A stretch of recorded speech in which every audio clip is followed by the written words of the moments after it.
আরে আফানা, আপু বলো। জি আপু। তোমার বাড়িতে কে কে আছে?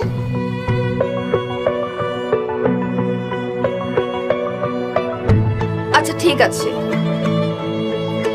তোমাকে কে মেরেছে? মাথায় কে আঘাত করেছে? কিছু মনে পড়ে?